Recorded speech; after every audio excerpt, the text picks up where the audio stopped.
All right, so good afternoon or good morning, everyone. Thanks for joining today's info session about graduate student fellowships. My name is Samantha Pardo.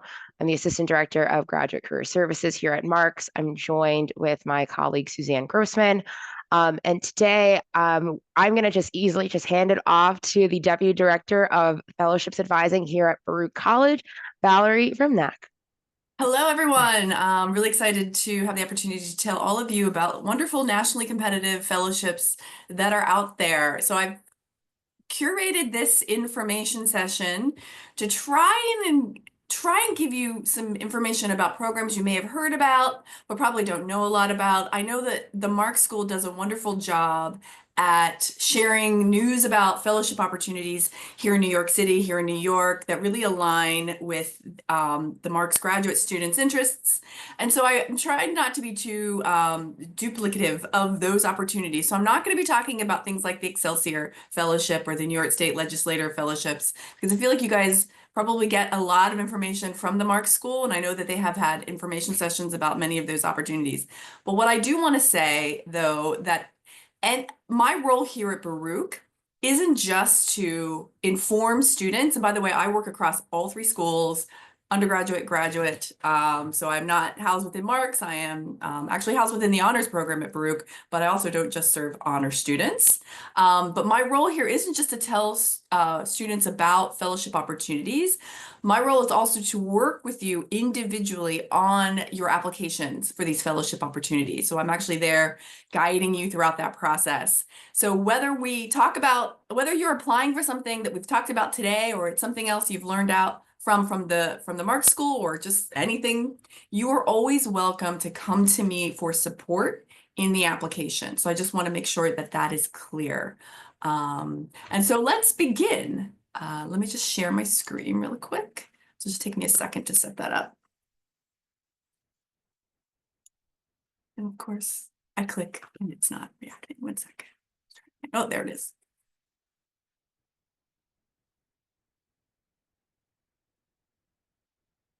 All right, the admit button keeps coming up right in front of where I'm trying to get. There we go. Okay. Can everyone see this okay? Just nod heads. Thank you, Owen. Okay.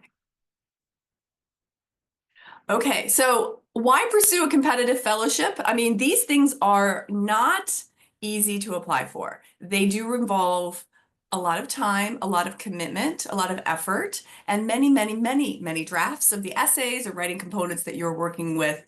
So why go to all of the effort? Well, certainly winning the fellowship is very valuable. It can open doors. It can help you learn new skills that are relevant to your career or academic goals.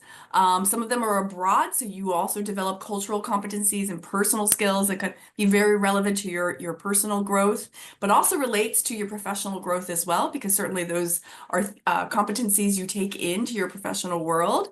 You're going to build networks with like-minded individuals that are committed to the same issues that you are, and working towards the same challenges and opportunities, so that you can learn things like a diversity of perspective in terms of how to approach problem solving or address things from another person's perspective that you might not have had before, that can ultimately help whatever it is you're working towards be more effective. Also, there's value in the application process itself. So even if we don't win, there's a lot to gain from going through a fellowship application process. And I'm sure our alum of the Boren program, Owen, is going to talk a little bit about his experience applying. So you get a little bit more of that perspective from an actual Baruch student, Baruch's Marxe student, who has gone before you to actually do what is hard and go for these things. But these fellowships do require that you do a lot of self-reflection. And so sometimes just applying helps you figure out what is important to you and what your path really is. I have a lot of students come to me really, set when applying for something with a very particular career goal that they have in mind. And after an application, they kind of realize that maybe that wasn't the thing that they wanted to do in their career, and it shifts and helps them shift and kind of pivot to something that's more meaningful to them, and also then helps them become more competitive for whatever that next step is. So even though they are hard, don't let the hard work be daunting. There is value in it. And so and I'm here to support you. So today we are going to talk about fellowships that kind of fall into three categories, but these are just arbitrary categories. So there's a lot of crossover between them. It doesn't mean one couldn't, be for another opportunity. So those are fellowships for international exchange, fellowships for academic and professional development, and fellowships for community service. And I also want to encourage you to connect with my office. My office has a number of resources that can help you in your search and application for fellowships. And one of those is the Searchable Fellowships Directory. So the URL is here, www.baruch.cuny.edu/fellowships. And that directory you can go on, you can put in search parameters of the kind of opportunity you're looking for, and then you'll get a list of great opportunities, which will then connect you to the sponsoring organization's website where you learn about the fellowship opportunity in more detail, learn about application components, application deadlines, eligibility requirements, etc. It's important for me to say now that these fellowships that we're going to talk about today are mostly, if not entirely, nationally competitive. My office works mostly with nationally, or in some cases, globally competitive fellowships. So these are not things that are particular to Baruch or to CUNY, and certainly there are fellowship opportunities within Baruch and CUNY, but we're focusing today on the national competitive fellowship opportunities, so just keep that in mind. And so let's start with international exchange. So the Fulbright program is one of the largest international exchange programs in the country. And before I get too far into talking about the Fulbright, as well as a few other international exchange and other federally funded programs that I'm highlighting today, I do want to make sure everyone is aware that programs like the Fulbright and the Boren are at risk currently with the current administration, given budget cuts and the reduction in staff at federal agencies. So I do know that these programs are currently intending to hold their competitions this year, but as you probably have seen in the news, some of the folks who have won these awards in the last competition are now basically on hold. Some of their funding hasn't come through, some of it has. So there's a lot of uncertainty about these programs, but I don't want that to deter you from exploring them, because if we don't apply, we can't win. And if the programs do move forward successfully, then that's really the only way that we can have the opportunity to do the program. So we are kind of in a waiting pattern. The Fulbright program is intending to open in a few weeks, and we should have a better understanding of what it looks like around that time. But what is the Fulbright? So the Fulbright program is sponsored by the U.S. Department of State. It was created decades ago by an act of Congress to increase the mutual understanding between people of the U.S. and people of other countries through exchange. It provides grants for U.S. citizens to pursue individually designed study or research projects in any field of study, and to pursue, or possibly to pursue, an English teaching assistantship. Fulbright is very much a create your own adventure opportunity where you can design a research or an inquiry project in kind of anything, and then you propose that project to the Fulbright for them to consider whether or not they would like for you to complete that project in the country where you need to go to do it. And if so, you win and you go on your Fulbright. There are a number of opportunities. About 70 countries do have an opportunity to teach English in country, and so that is a separate award category. And that is a wonderful thing if you're really kind of motivated to teach English or to learn living in another culture. Even if you're not interested in education as a long-term career, there's room in that program for folks that might want to understand, issues related to communities on the ground. The Fulbright program does also offer the opportunity to earn a master's degree, or in some cases a PhD in certain countries. To be eligible, basically, if you guys are graduate students now, I assume you have undergraduate degrees, which is the minimum requirement to apply for a Fulbright. But just so you know that you do have to have your undergraduate degree by the time you go. The Fulbright does have an on-campus review process, so there is an earlier deadline than what the national deadline is every year. And this year, I've set it for September 22nd, 2025, and that will be for the 2026-2027 Fulbright program. And yes, it is a year in advance before you even set foot in country in most cases. I will be holding an information session on just the Fulbright program. I believe it's on April 3rd. So if you're excited about this opportunity, I do want to encourage you to attend that info session. And it will be on Thursday, April 3rd from 12:45 to 2. And I will tell you a little bit later about how you can learn about connecting with me on my website and on Instagram so you can learn the details. And here's a photo of Victoria Sang, who is the last Marxe grad student to win a Fulbright. And she taught English in Hungary and is now my colleague in the honors program. So, yay! Okay, moving on, we're going to talk quickly about the Critical Language Scholarship, which is open for graduate students and really any U.S. citizen who's currently enrolled at a U.S. college or university, whether it's for an associate's degree, undergraduate, or graduate degree. This is an immersive language program focused on critical need languages that include Arabic, Chinese, Hindi, Indonesian, Japanese, Korean, Persian, Portuguese, Russian, Swahili, Turkish, and Urdu. And if you were to win this award, you would be spending your summer abroad in a country one of these languages are spoken with a cohort of other CLS recipients around about the same language ability you are at, basically learning about a year's worth of language study and fully immersing yourself in that culture. The deadline for the summer is always in November. So we've already had the competition for this summer. But just so you know, you only have to be a current student at the time of application. You can actually graduate after the application and still go on the summer and still win, still be eligible. We've actually had 2 Baruch students win the Critical Language Scholarship for this summer. Adnan here is one of them, and he will be studying Arabic, and we have another winner who is going to Japan for Japanese this summer. So if learning language is essential to your career or academic goals, the CLS is a great way to do that, provided it is one of these languages. And I serve on the selection committee for this program, so I know a lot about it. So let me help you with that application. And next, we will talk about another international exchange program that is focused on language immersion. And this is the Boren Fellowship. Now, this is a little bit different than the CLS in the sense that the CLS, you basically apply for a language and then you go on the program that they provide. Whereas with the Boren, you have to actually find your own study abroad, language immersion, language study program. So you have a lot of more control over what you do, where you go, and how you do it. The Boren also does want you to go for a longer period of time, usually around 6 months. Is there preference or over? If you want to do a little less time, that can be allowed. You become a little less competitive unless you're a STEM student, though, just keeping that in mind. The Boren is also focused on critical languages, but they have a much broader list. They essentially just don't want you to go to Western Europe, Canada, Australia, or New Zealand. And they want you to focus on languages that are a lot less studied in the US. So for example, Spanish is part of the board, but you have to be at a very advanced level to apply for Spanish. Otherwise, it's not considered a critical need language because it is so widely spoken here in the US. Boren has a few other things. For example, it has a service requirement. After you complete the Boren, sometime within 7 years, you are expected to work for the federal government for at least 1 year.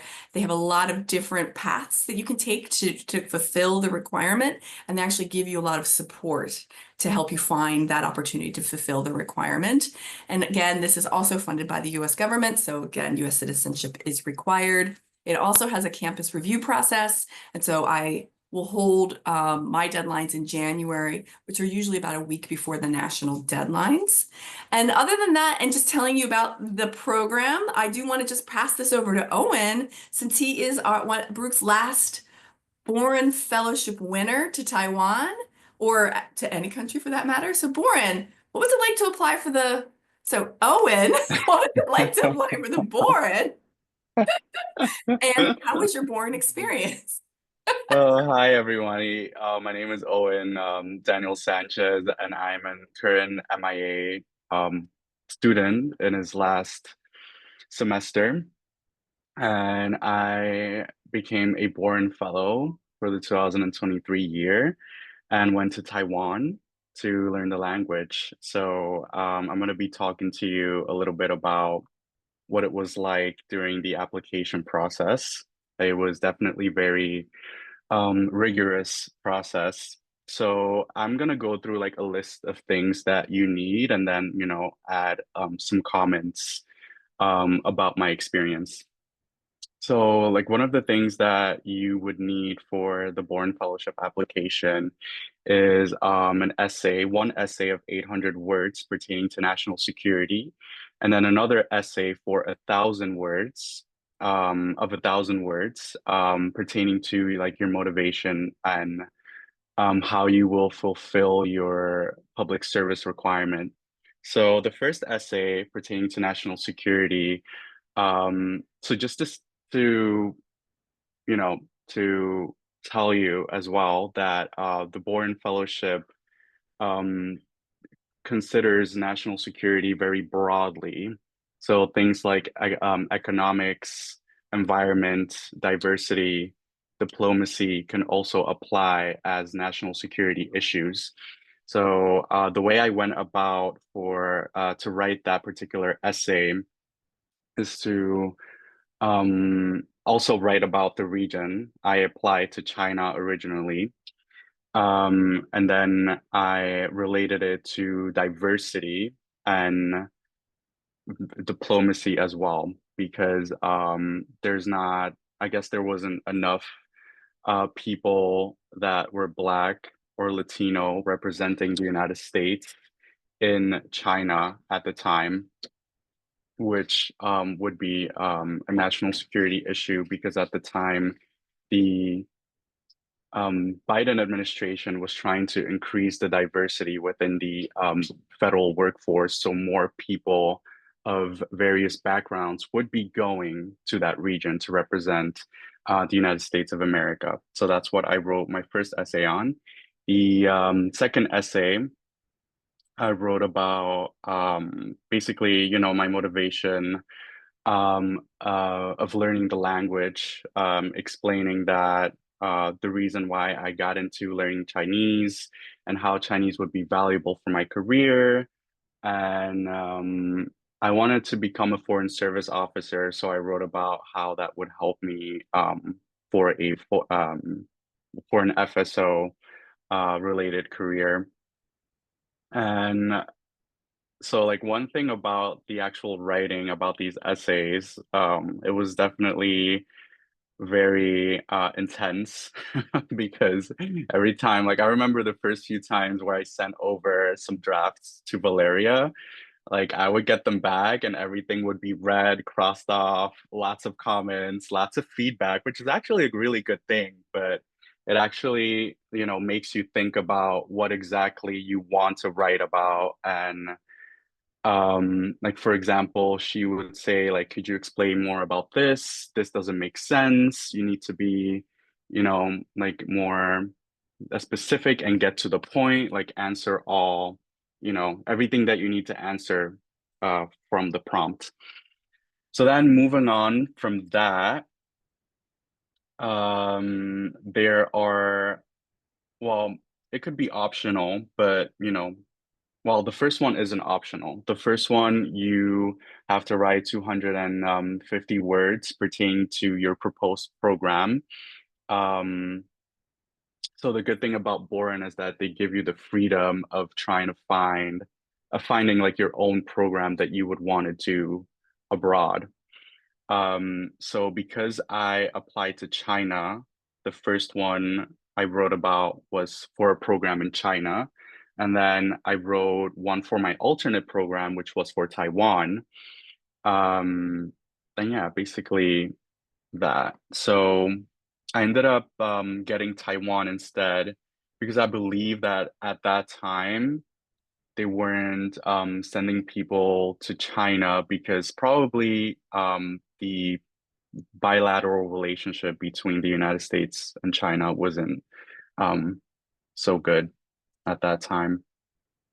So then Boren also asks you to put all of your, personal information, such as, like your name, your address, your education, history, and then they give you the opportunity to list up to 3 job experiences.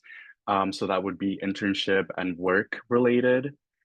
experiences, and then 3 non-work related experiences, which could pertain to any extracurricular activities such as like, you know, volunteering, sports and clubs, etc., things like that. And then Boren Fellows in particular also have the chance to conduct research. So you would have the option to write 300 words for your abstract and then 300 words for your methodology. How will you go about, you know, solving your question? And I would suggest for you to, you know, if you're thinking about doing research abroad, then definitely do it with time and consult with one of your professors and also with Valeria, who is there to help you throughout the process. And you also need 3 recommendation letters. So with recommendation letters, I would definitely advise all Mark students. All right, I'll be quick. I will definitely advise all students to be very active within their class and talk to the professor before and after class, because you want somebody that, you know, truly knows you and like your personality. I would want to help you. And there's an optional language evaluation. Okay, let me like speed through this. So like you don't actually like need to know the language. Like I had learned the language, but you know, I've met a lot of Boren fellows that did not know the language before leaving on their Boren fellowship. So then I received a notification that I became an alternate um on April 17th. So meaning that I would, like at the time I needed to wait for somebody to decline the Boren Fellowship for me to be able to receive the Boren Fellowship. So that was a lot of anxiety for me. And then on May 2nd, I received the Boren Fellowship. And then after that, of course, a lot of paperwork. And if you have any questions, because I kind of like sped through this, feel free to reach out, add me on LinkedIn, send me a message that you were part of this workshop, and I'll be happy to help you further. And sorry to encourage you to speed up. Actually, I will hold an information session on the Boren in the fall. I do one with the Critical Language Scholarship in the Boren. And so we get into a lot of the nitty-gritty of the fellowship at that event. But also, if you're interested in the Boren, you can always reach out to me and I can go over a lot of just like what it's like to apply, what is required, etc. Does anyone have any questions for Owen about his Boren experience or just about what it was like for him to develop his application? We'll keep an eye on the chat, or if you have one, you want to turn off your mute and go ahead and ask, feel free. I have one quick question. What if like you're able to speak the language and understand it, but you're not necessarily able to like write it, but you are willing to do so? Like, is that a requirement to be able to like write the language fully before going into the program? No, it is not a requirement, but you have to, talk about what your language gains will be and making a connection to why you need the language for the kind of career academic goals that you have. So Okay. it's fine, but you'll want to address how you'll continue to study the language to continue make those gains as well. Okay. Thank you. You're welcome. Any other questions? Hello, Owen. This is me, Tony. You saw me on LinkedIn. My question is, I guess, regarding the fellowships, what type of research work did you see when you were applying? Like, what does it typically entail, I guess, or like, is What it just type like of research? what, I guess, like, how does it vary in terms of subject matter? Because it is research, but I was kind of curious about like, if that makes sense. You want me to take that one, Owen? Yeah, sure, you could take that Okay. one. So really, you can design any research project that you want in any field of study, as long as you can make a connection to how it benefits U.S. national security, because this is the National Security Education Programs, which is short for, by the way, the Department of Defense, who are funding this. So what it looks like really is entirely up to you. You do have to make a case for why you need to be in country, why that language is essential to the research that you are proposing, and again, how it like relates to national security. And also, it can't be something that's just a one-off. It's like, I want to go do this because I'm curious. It has to be competitive. You have to make a connection to how it's going to benefit you long term in terms of the career goals you have. So you have to connect all those dots. They all have to align.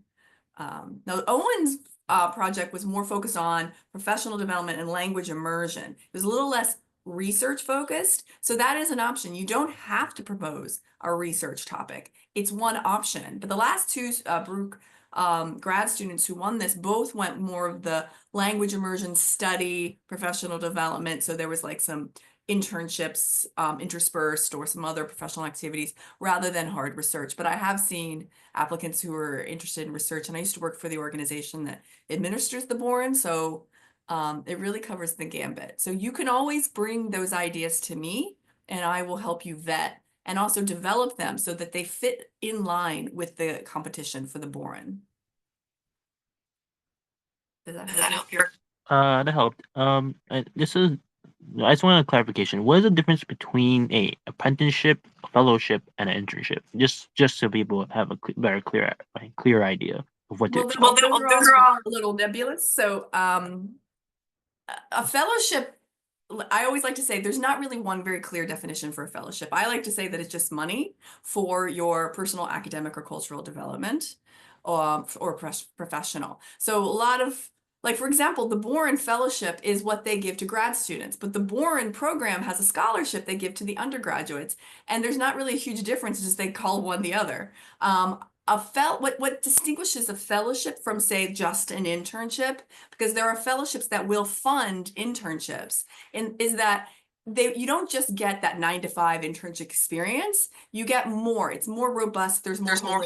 There'll be programming, mentoring, that is all determined by the fellowship organization. The sponsoring organizations that offer fellowships usually have a specific mission. There's a reason why they're offering this opportunity.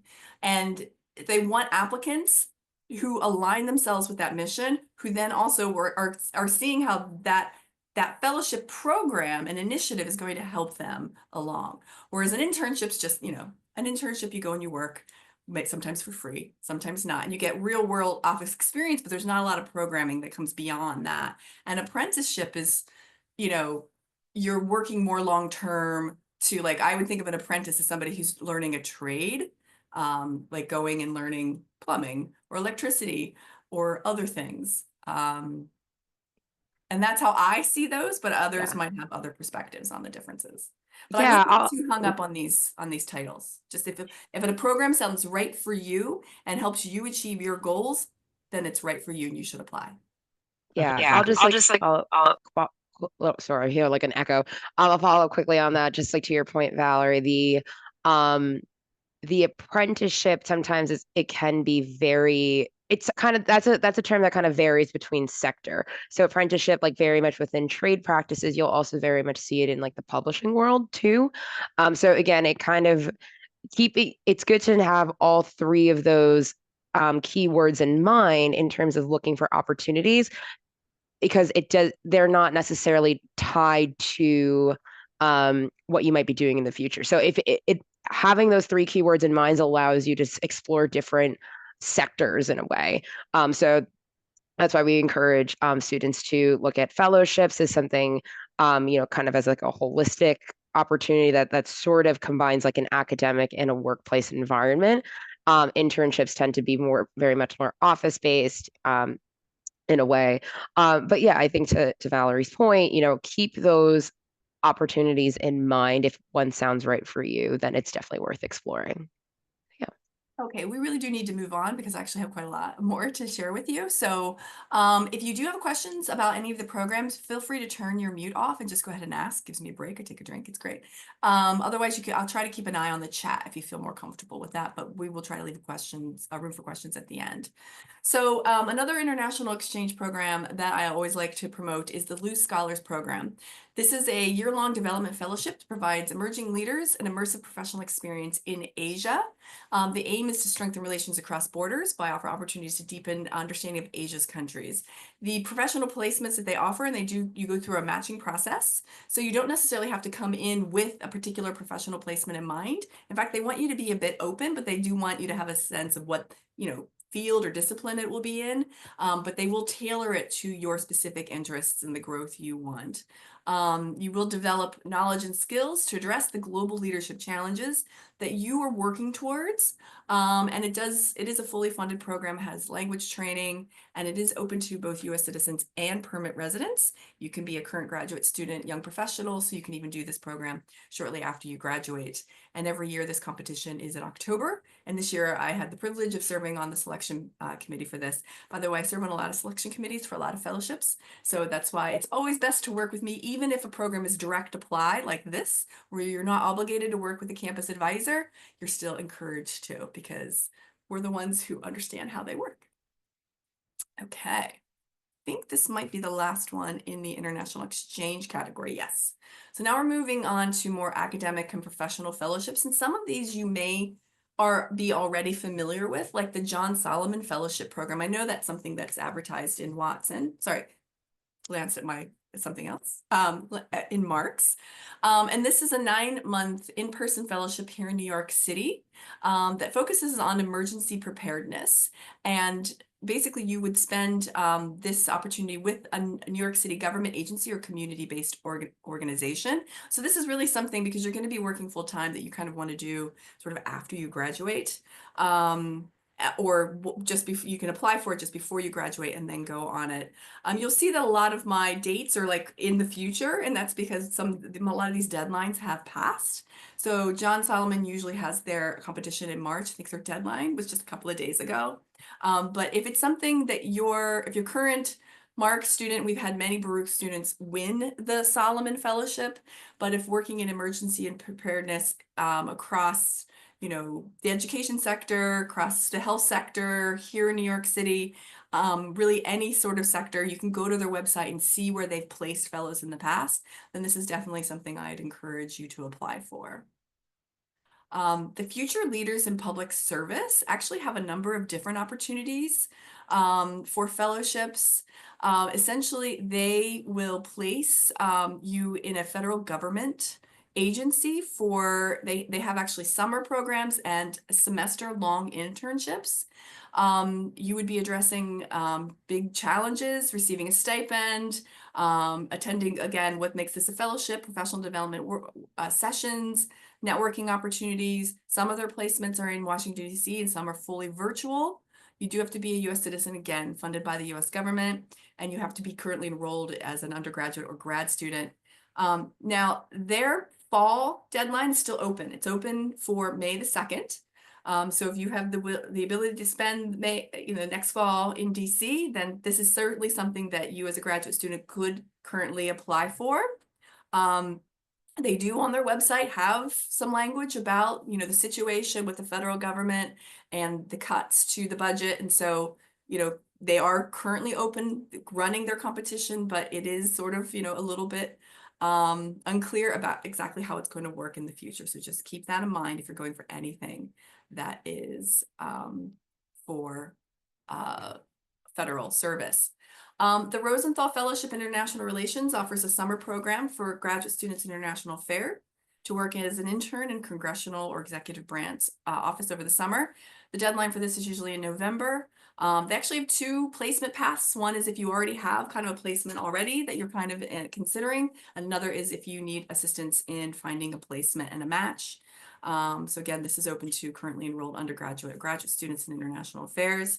I know we've had Baruch Marxe students win this as well in the past, so just know this is a great program out there.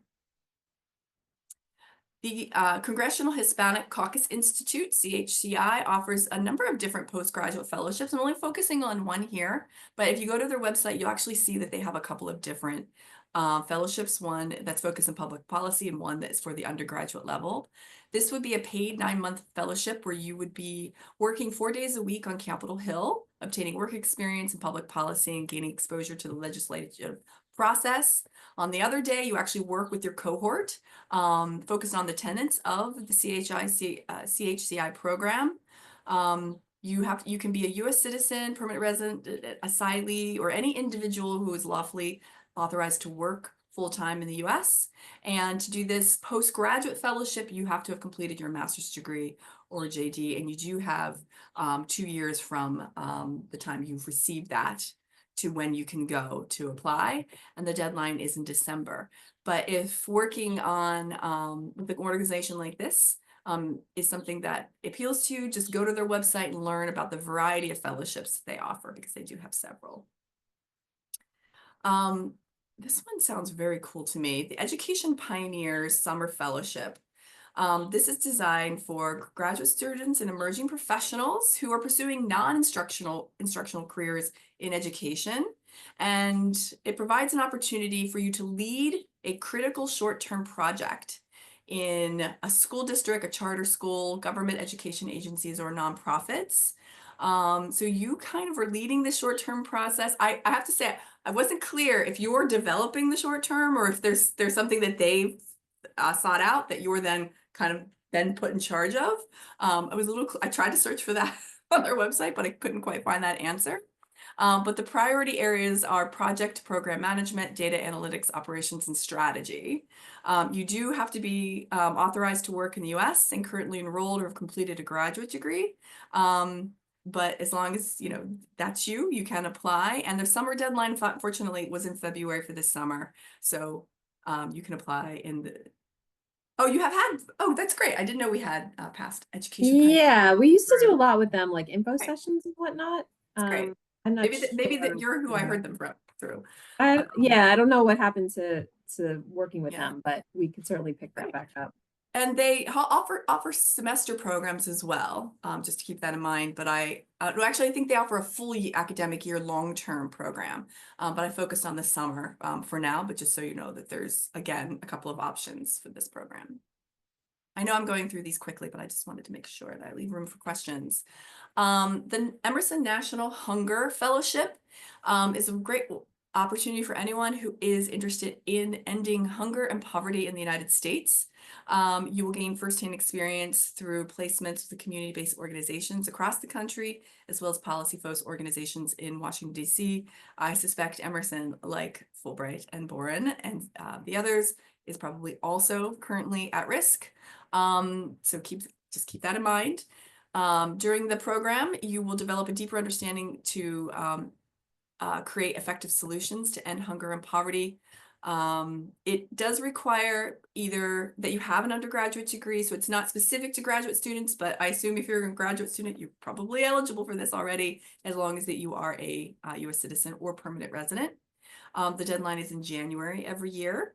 One thing to note is that there is a similar program that is more international focused, very similar. It's called the Mickey Leland Hunger Fellowship. If you go to the hungercenter.org website, you're actually going to see both of them, but I'm just focusing on the domestic one here just for the sake of time. But just so you know, it's a wonderful opportunity for folks who really want to deal with eliminating poverty.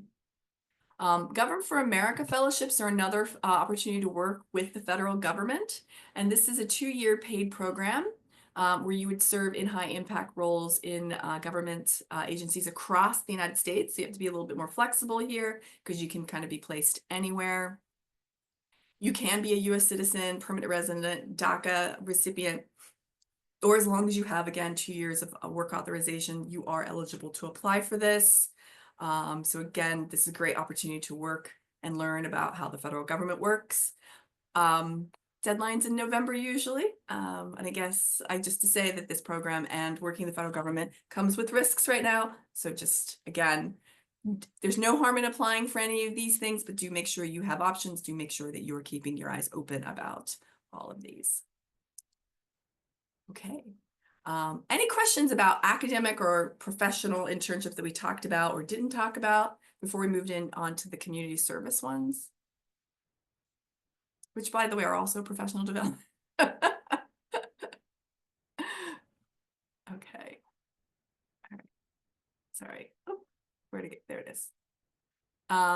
So I kind of separated them out, even though these are very much professional development, because you're still going to be working and learning skills that, you know, align with specific interests. But I kind of wanted this to be more focused on things that were like a little less government and a little bit more like nonprofit organization, just sort of social services, things that you might be doing in the communities. The Future Leaders in Action opportunity, they have a number of different fellowships for summer and fall and spring placements. And they will place their fellows in emerging social sector leaders focused on youth-oriented nonprofit organizations where you're developing and implementing enrichment programs for these youths to develop their leadership skills. So while you're doing these programs, you're, you know, advancing your own skills for success, but also working with the students that the youth that you're working with. You're promoting public health, providing enrichment opportunities. You might be even looking at environment protection. You're also engaging the youth in these topics as well. You do receive a stipend. That's true of all the things we're talking about today. They are covering you the costs and the stipends that you need to be able to participate in these programs. And again, as long as you have work authorization, you are eligible to apply for the Future Leaders in Action. Their deadlines vary depending upon what program or the time frame you're applying for. And you can also go on their website and look at the nonprofit organizations they're working with for each, if you're interested in the summer or the fall or the spring, you can see where those placements will be. And I've worked with a number of Brooks students, especially Marxe students who've applied for this in the past. The Humanity in Action Fellowship is a little bit different, but I always like to include this. This is a one-year fellowship that begins with a 4-week summer program based in Europe, where you will, work with other groups of university students to explore issues of social justice, human rights, politics of memory and remembrance culture, and civic engagement. Now, the locations in the past couple of years have been based in Copenhagen, Berlin, Amsterdam, and Sarajevo, but they are subject to change from year to year. They've actually had placements in Atlanta in the past. Now, you will spend those 4 weeks over the summer in one of these cities, and you actually apply specifically to the one you want to do.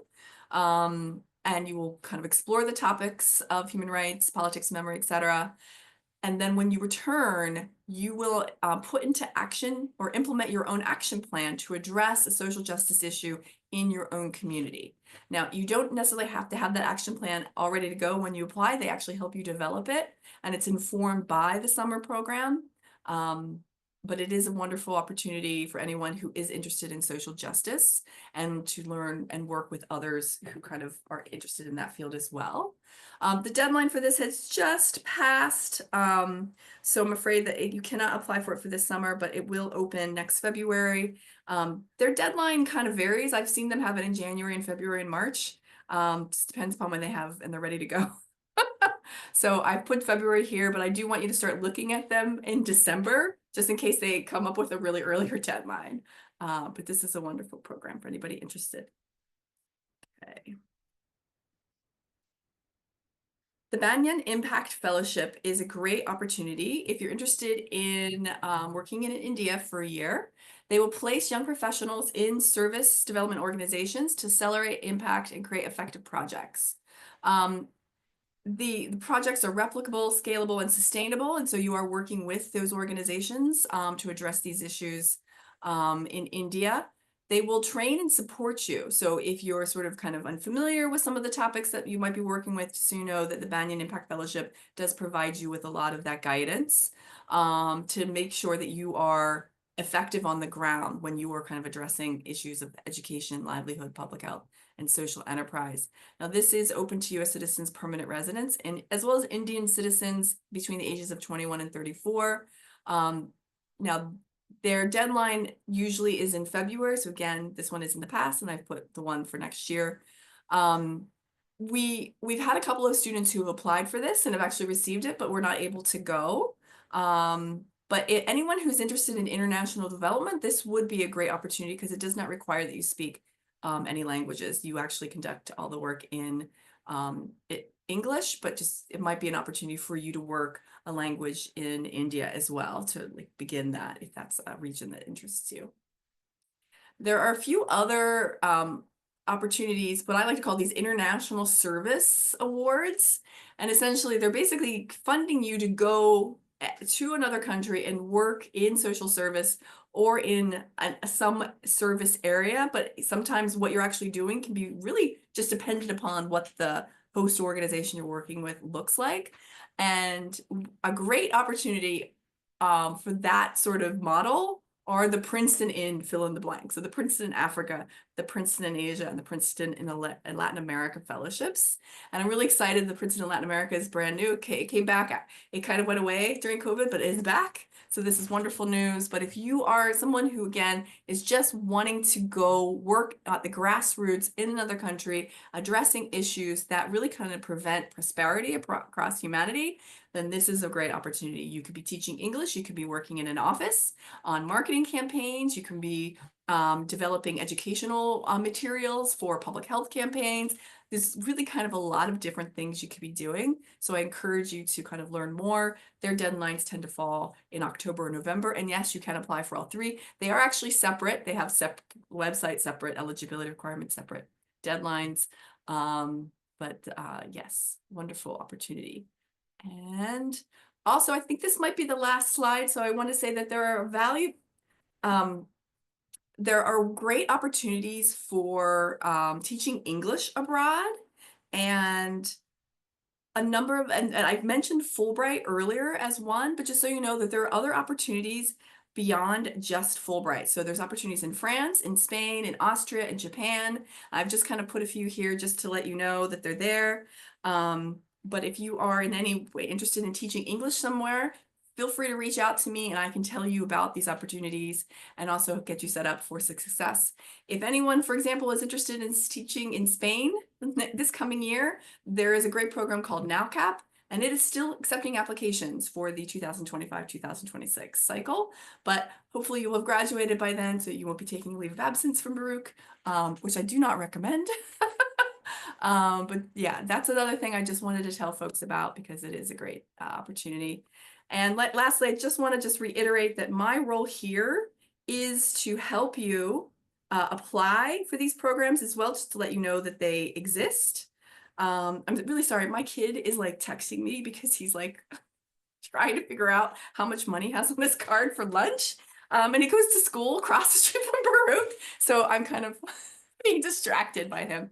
But my role here is to help you apply for these, help you be competitive, just really kind of just sort of support you in any kind of fellowship, even if there's something that you didn't learn here and you're like, okay, well, none of these really kind of fit my interests, but I really want to apply for something like this. You can reach out to me to give you guidance on this. I can actually just learn about the interests that you have and recommend different fellowships to you. So feel free to make an appointment with me and we can kind of follow that up. And I will now just put my my email, so that you can ask me for an appointment. Can you also reiterate helping students with personal statements, how you work with them on that? Yeah. So if you have an essay that you would like me to review, whether it's personal statement, statement of purpose, whatever it looks like, basically you just need to email it to me. I generally prefer, I insist that you email me your essays before we meet. Whether or not we will meet will really depend upon where you're at with that essay. So when you send me an essay, you need to follow a couple of rules. One, I don't do Google Docs or PDFs, so do not send it to me in either format. Please send it as a Word doc attachment and preferably an actual attachment rather than a hyperlink, because then I just have to open it, download it, copy it, and then send it back to you as an attachment. And that's because the Word facility just is easier for me to use in giving you feedback, which you will get a lot of feedback. Also make sure you put the prompt or the instructions above the essay so I know exactly what you're meant to be discussing in that essay.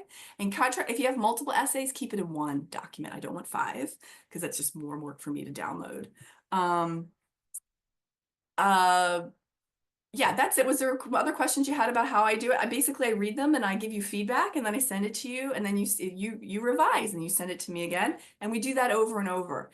We will have a meeting if I feel like I need to like really get into, we need to brainstorm or I need to like get more into the nitty gritty of like how to approach my feedback, or if I feel like you're struggling to incorporate my feedback. But sometimes that's sufficient and you just kind of, take my feedback, revise, and then we just do it over and over. Thank you.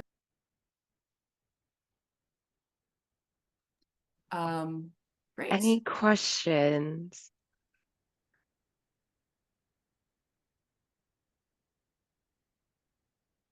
Hello, I have a question. Do you have any connections for the NALCAP process? Because I'm actually applying for that right now. Well, I don't have connections with NALCAP, but I've worked with Baruch students who've won NALCAP. So if you are applying and you want me to look at your essays, in fact, I'm going to be reading a NALCAP essay shortly after this session. You can just email me and send it to me and I'll give you feedback. And I do have one connection. I have a Baruch student who's currently on NALCAP, and she has said that will let me share her email. So if you email me, I can give you her email. And if you have questions about her experience, you can reach out. Okay, great. Thank you so much. You're welcome. Awesome. Any other questions and feel free to throw them in the chat if you're unable to unmute.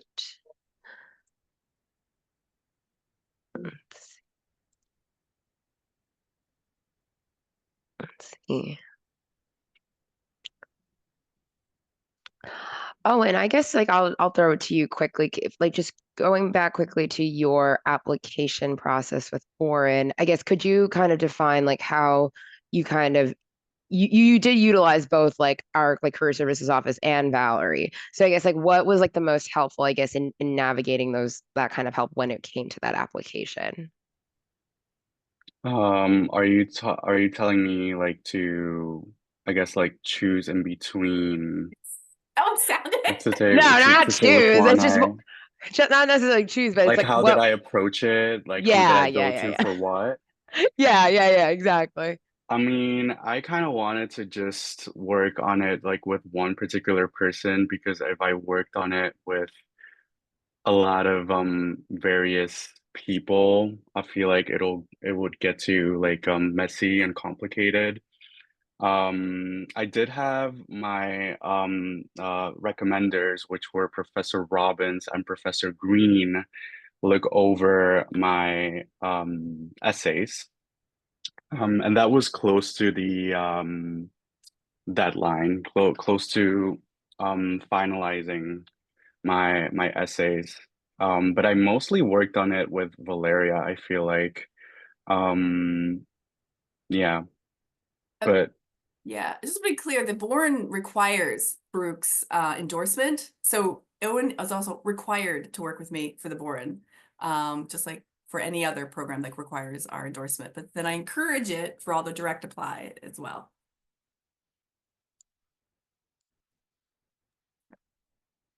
but like for other things, like for career advice, and like if I was applying to like a job or something, or like an internship, I would go to the career services very often, actually. Had a lot of conversations with Samantha and Suzanne.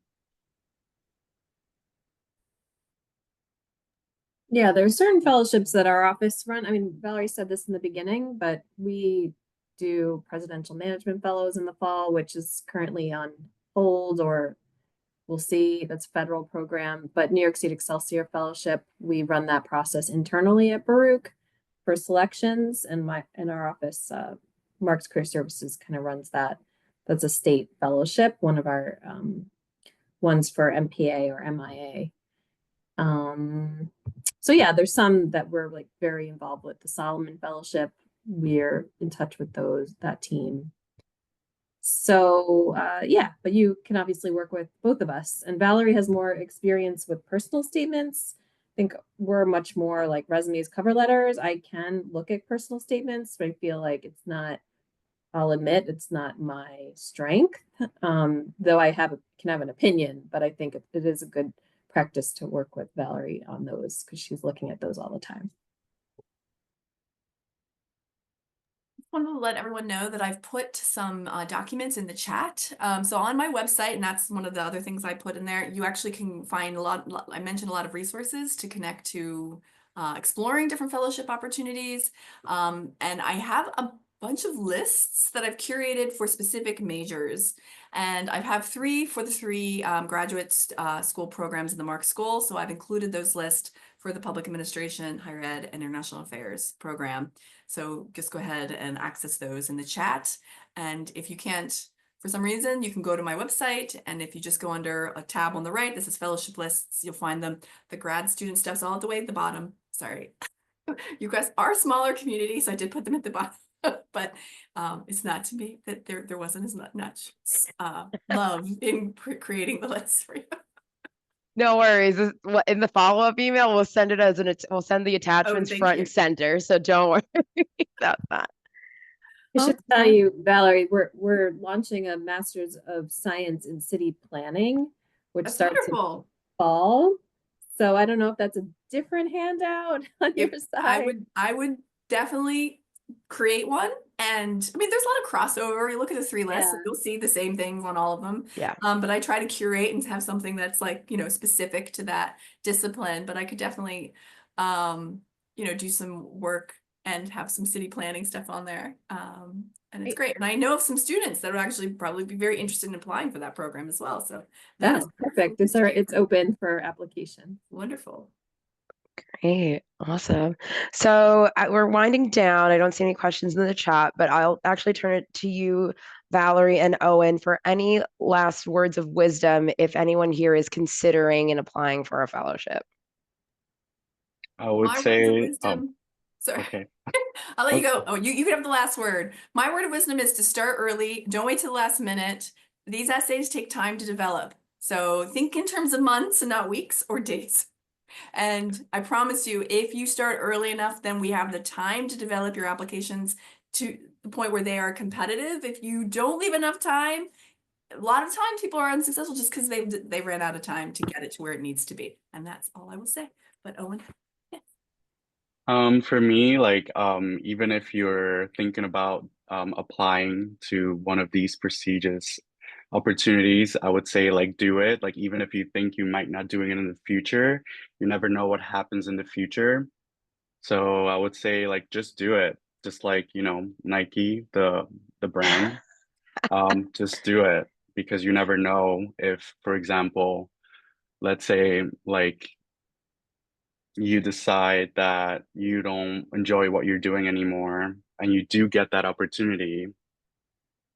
So yeah, just do it. Awesome. Well, thank you very much. Thanks for joining us this afternoon. I'll be sending out the recording along with all the follow-up information by hopefully the end of the day, if not by the end of this week. And everyone have a happy Wednesday. Thank you. Thank you so much for this opportunity, everyone. Thank you. Thank you. Bye.